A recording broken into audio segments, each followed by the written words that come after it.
जब हाइड्रोजन परमाणु में इलेक्ट्रॉन की चौथी स्थायी कक्षा से पांचवी स्थायी कक्षा में उत्तेजित किया जाता है, यानी इलेक्ट्रॉन कहाँ जाता है? चौथी कक्षा से पांचवी कक्षा में जाता है। तो इसका कोणीय संवेग होगा, जूल में निकालना है तो कोणीय संवेग क्या होगा?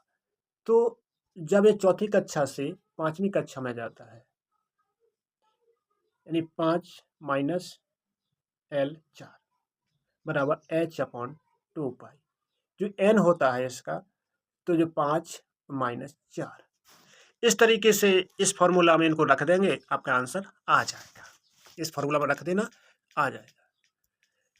बोर कक्ष की जो त्रिज्या n पर किस प्रकार निर्भर करती है, तो इसमें जो फॉर्मूला होता है बोर का, तो उसमें जो r होता है n² होता है, तो इसका चौथा बिल्कुल सही जाता है।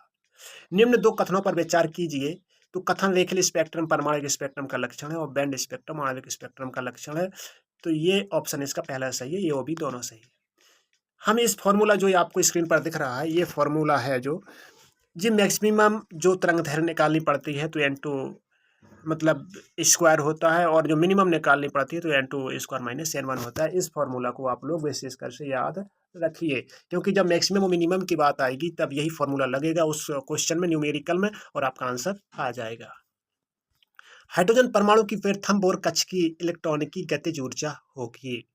तो गतिज ऊर्जा माइनस में होती है कि प्लस में होती है? सबसे पहले इस बात को ध्यान रखते हैं। तो ये प्लस में होती है, तो 13.6 इलेक्ट्रॉन वोल्ट, यानी दूसरा इसका सही है।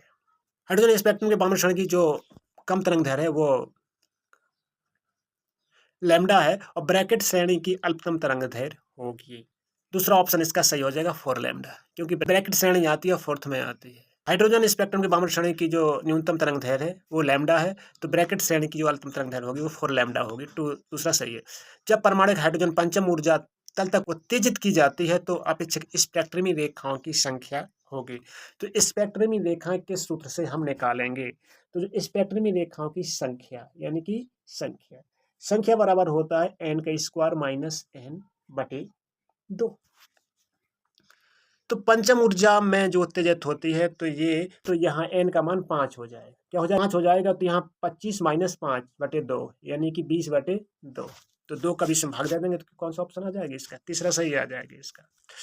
हाइड्रोजन स्पेक्ट्रम की ब्रैकेट श्रेणी में दीर्घतम तथा लघुत्तम तरंग दैर्घ्यों का अनुपात होगा। देखो ये आ गया, वही इस फॉर्मूले से लगना है कि लैम्डा मैक्स बटे लैम्डा मिनिमम बराबर n2 का स्क्वायर बटे n2 का स्क्वायर माइनस n1 का स्क्वायर।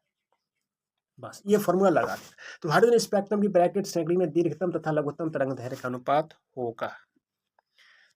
तो दीर्घतम क्या है? फॉर्मूला है लाइ यानी लाइमर, बालम यानी बामर, पेंटी यानी कि पाषण, ब्रा यानी कि ब्रैकेट, फटी मतलब फंड।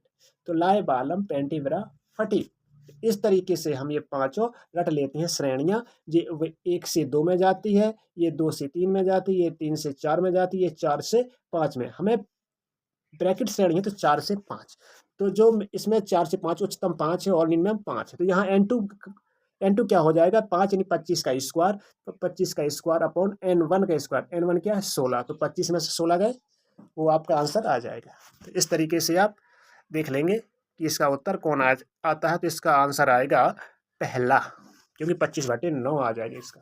समझ में आ गया? ऐसे ही हाइड्रोजन परमाणु के बोर प्रतिरूप n=2 तथा n=1 में इलेक्ट्रॉनों के परिक्रमण कालों का अनुपात क्या होगा? तो परिक्रमण काल का अनुपात कैसे निकालेंगे हम? तो इसका होता है T समानुपाती n का Q। तो एक n=2 दिया गया है, एक n=1 दिया गया है, तो इसको T1 मान लेंगे, इसको T2 मान लेंगे। तो इस प्रकार से n=2 यानी कि 2 दूना 4 दूना 8, n=1, 1 एकम 1 यानी कि 8/1। तो इसका तीसरा ऑप्शन बिल्कुल सही चला जाएगा। हाइड्रोजन स्पेक्ट्रम में पाषाण श्रेणी की प्रथम सदस्य की तरंग दैर्घ्य इतनी है, तो पाषाण श्रेणी की लघुत्तम तरंग दैर्घ्य की सीमा होगी। तो इसको हम कैसे निकालें? तो पाषाण श्रेणी की प्रथम सदस्य की जो तरंग दैर्घ्य है वो lambda max upon lambda minimum बराबर क्या था? n2 का स्क्वायर माइनस n1। तो इसमें लैम्डा जो इसमें तरंग दैर्घ्य दी गई है, एक तरंग दैर्घ्य दी गई है, एक निकालना। तो प्रथम सदस्य की तरंगदैर्घ्य, हाइड्रोजन पे स्पेक्ट्रम पाषाण श्रेणी में प्रथम सदस्य की तरंगदैर्घ्य इतनी है, तो पाषाण श्रेणी में लघुत्तम तरंगदैर्घ्य, पाषाण श्रेणी की लघुत्तम तरंगदैर्घ्य की सीमा क्या होगी? तरंगदैर्घ्य तो लघुत्तम पूछिए, मतलब मिनिमम पूछी तो ये वाली निकाला, ये अपन 18,800 यहाँ एंगस्ट्रॉम लग देंगे। प्रथम सदस्य की पूछी गई है, तो प्रथम सदस्य कौन सा होता है? तो चौथा होता है। यहाँ 5/4 हो, 25/9 हो जाएगा। इससे आप हल कर सकते हैं।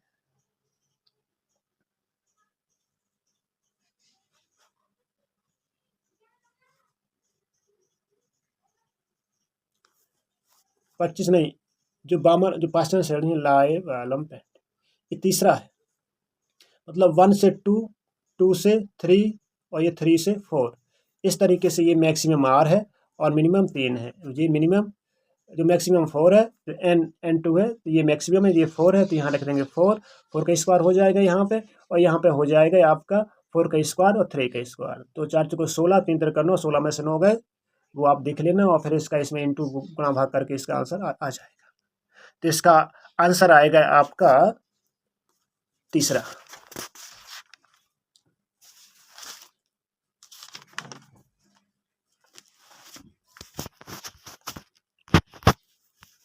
हाइड्रोजन स्पेक्ट्रम में लाइमन श्रेणी की दीर्घतम तथा लघुत्तम तरंगदैर्घ्यों का अनुपात क्या होगा?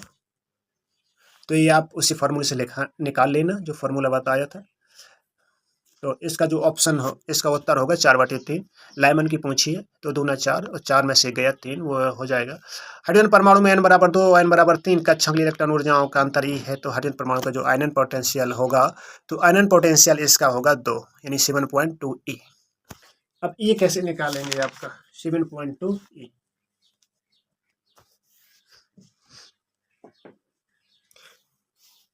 तो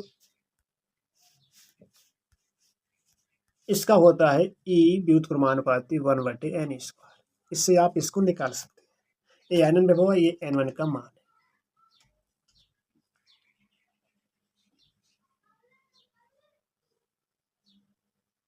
इसमें जो N2 होगा वो अनंत हो जाएगा। क्या हो जाएगा? N2 इसमें अनंत हो जाएगा। N1 आपका जो N1 होगा,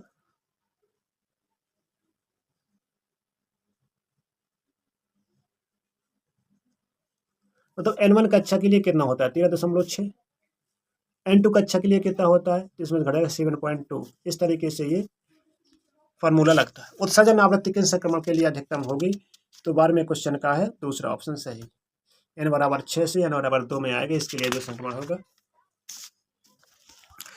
जब एक इलेक्ट्रॉन n/4 से n/2 में संक्रमण करता है, तो उत्सर्जित स्पेक्ट्रम की रेखा कहाँ प्राप्त होगी? तो बामर श्रेणी में प्राप्त होगी। n/2 का बामर श्रेणी होता है। आवेश की सहायता से इलेक्ट्रॉन का द्रव्यमान सबसे पहले किसने ज्ञात किया?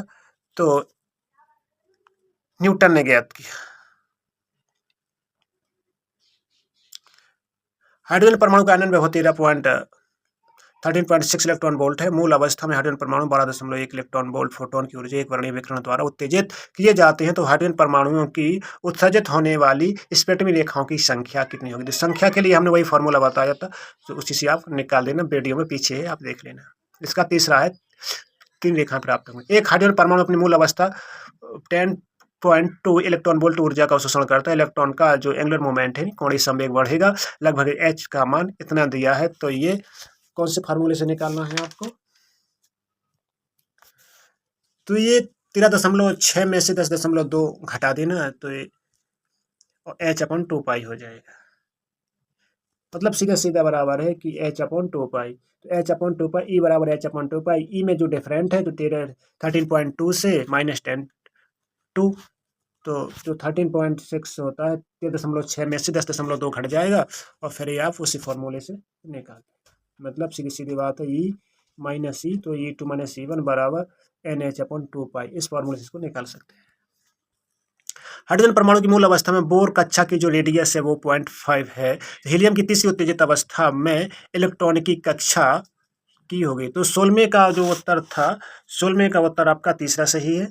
16वें का कितना है? तीसरा सही है। इसका 17वां है। हाइड्रोजन परमाणु की मूल अवस्था में बोर कक्षा की जो 0.5 एंगस्ट्रॉन है, तो हीलियम की तीसरी उत्तेजित कक्षा के इलेक्ट्रॉन की कक्षा की जो रेडियस होगी वह क्या होगी? तो इस रेडियस में R समानुपाती n² होता है।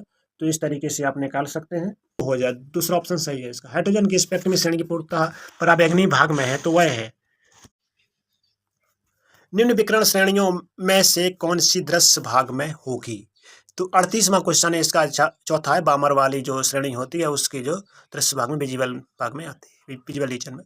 यदि हाइड्रोजन परमाणु की स्थायी कक्ष में इलेक्ट्रॉन की स्थित तथा गतिज ऊर्जाएं ई के हैं, तो इनका जो मान होगा तो इसका 4 है, -2 होगा। माइनस में आंसर आएगा इसका। यदि आपको न्यूमेरिकल क्वेश्चन हमसे डिस्कस करना है तो आप हमारे चैनल को सब्सक्राइब कर लीजिए और हमसे कांटेक्ट बनाए रखिए, तो हम आपको chapter by chapter numerical solve करवा देंगे। इससे पहले हमारे चैनल को अपने दोस्तों तक शेयर कीजिए ताकि ज़्यादा से ज़्यादा संख्या में हमसे लोग पूछें और हमारा मोटिवेशन भी बढ़े और हम आपको न्यूमेरिकल बताएं, न्यूमेरिकल क्लास दे सकें। यदि हाइड्रोजन के लिए रिडबर्ग नियतांक R है, तो लाइमन श्रेणी की प्रथम रेखा की जो तरंग संख्या होगी वो क्या होगी। तो इसका 3r/4 हो जाएगा। हाइड्रोजन में जब इलेक्ट्रॉन चतुर्थ से तृतीय कक्ष में आता है तो उत्सर्जित तरंग संख्या 297 पर सेंटीमीटर है। तो हीलियम प्लस में इसी के संक्रमण के लिए तरंग संख्या क्या होगी, तो 41 का है 4। बोर प्रतिरूप में प्रथम कक्ष की त्रिज्या r0 है, तो तृतीय कक्ष की जो त्रिज्या होगी वो क्या होगी, तो इसका दूसरा है 9r0। बोर सिद्धांत के अनुसार इलेक्ट्रॉन कक्षा की त्रिज्या समानुपाती होती है, तो इसका चौथा ऑप्शन सही है। आकाश में कक्षों का विन्यास किस क्वांटम संख्या द्वारा नियंत्रित किया जाता है, तो तीसरा ऑप्शन सही है, चुंबकीय क्वांटम संख्या। बोर अपघृत के अनुसार निम्न में से किसके मान विभक्त होते हैं, तो ये हो तीसरा ऑप्शन सही, कोणीय संवेग। यदि मुख्य क्वांटम संख्या n से कम है वाले तत्व प्रकृति में अनुमत नहीं होते हैं, तो संभव तत्वों की संख्या कितनी हो सकती है, तो 60 हो सकती है, पहला सही है। हाइड्रोजन परमाणु के बोर प्रतिरूप में से कौन सा कथन सही नहीं है, तो इसका दूसरा सही है। nवें कक्ष में इलेक्ट्रॉनों की कुल ऊर्जा n के समानुपाती होती है। एक हर्ज आवृत्ति के विकिरण उत्सर्जित करने वाले परमाणु संक्रमण से संबंधित प्रति मोल ऊर्जा का कितना परिवर्तन होगा, इसका तीसरा सही है, 3.990 गुणे 10⁻⁻10 जूल प्रति मोल। हाइड्रोजन परमाणु के द्वितीय बोर कक्ष में इलेक्ट्रॉनों की ऊर्जा की गणना किस प्रकार की जाती है, तो 49 का दूसरा सही है, -5.44 10⁻⁹। हाइड्रोजन परमाणु की लाइमन श्रेणी की श्रेणी सीमा की गणना करो, तो इसका 50 का 1 है, 9.117 10⁻⁶ सेंटीमीटर। ऊर्जा इकाई 1 पर सेंटीमीटर की तुल्य ऊर्जा फोटोनों की किलो कैलोरी प्रति मोल होगी, तो इसका तीसरा सही है, 2.8 गुणे 10⁻³ रदरफोर्ड का प्रकीर्णन प्रयोग निरूपित करता है, दूसरा इसका सही है, अधिकतम द्रव्यमान उसके नाभिक में होते हैं।